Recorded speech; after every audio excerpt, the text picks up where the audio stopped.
Depending on the teacher, I think the teacher actually makes a big difference with whatever you're studying, which is why like my Taekwondo school, if the teacher relationship wasn't as good as it was, I might not have stayed there. But the fact that it was, I was like, oh shoot, I recognized it right away. I'm like, I can learn a lot from this guy. And I think that's something that's helped me over time is like I can identify the right people to, learn from, the right people to be around, and I can sense when it's not right, like pretty quick.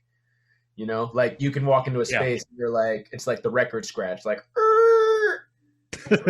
Yeah. but like if it feels right in that moment, instincts are it's probably right.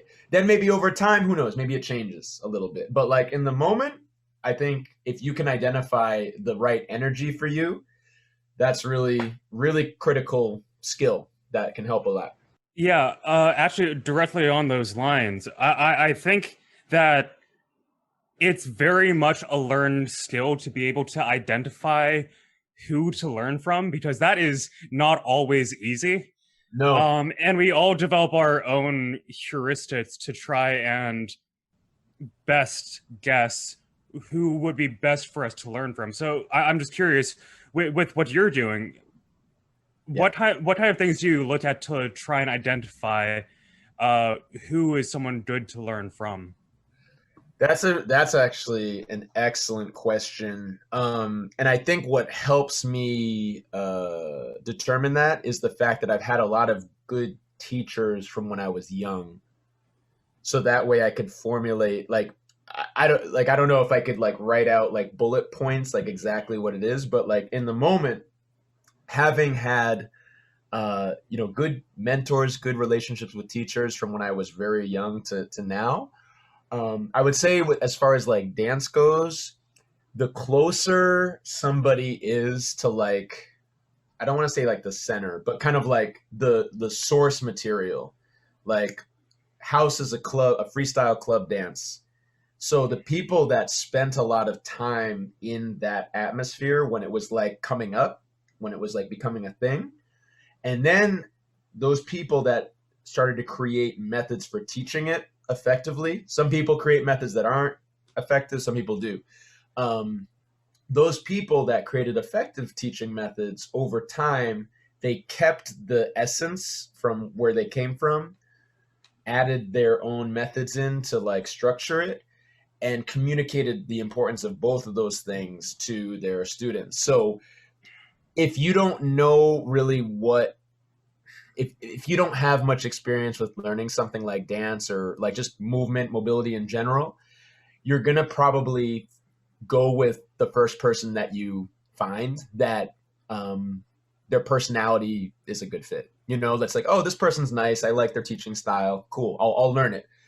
But I think over time you see the quality in a teacher. Like if you go to a class and like the teacher looks amazing and the students look like boo boo chowder, and that's nothing against like beginners. Like beginners are obviously going to be very far distance from the teacher, but if the beginners look like they have an idea of what they're following, what if their quality's not as good, then it's like, oh, okay, this teacher knows how to communicate, right? So communication is key. Good communication.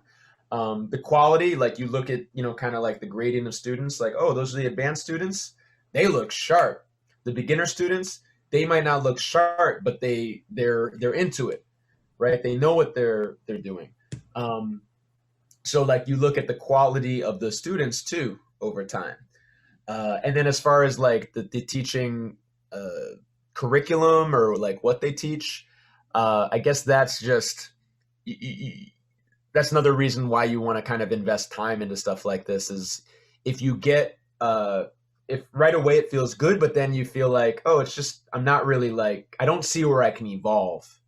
Teachers that give you the next steps to evolve, not necessarily like they're going too fast, like, oh, we have to go here, here, here. But it's like, okay, we're doing this today, but this is going to lead to this up here. Right. When Yeah. they create those bridges and you're like, oh shoot, that's what like pulls you in to want to learn more from them, right? If it's like they give you this and it looks like this is it, it's like, I don't know if I'm gonna go anywhere with this long term.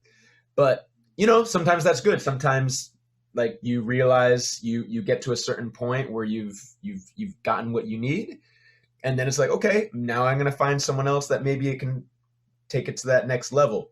When you start, you don't necessarily know what goals you have. Like I always hated it when people when I was in college, they're like, yo, what are you gonna do, when you graduate? And I'm like, fuck if I know. Like Yeah.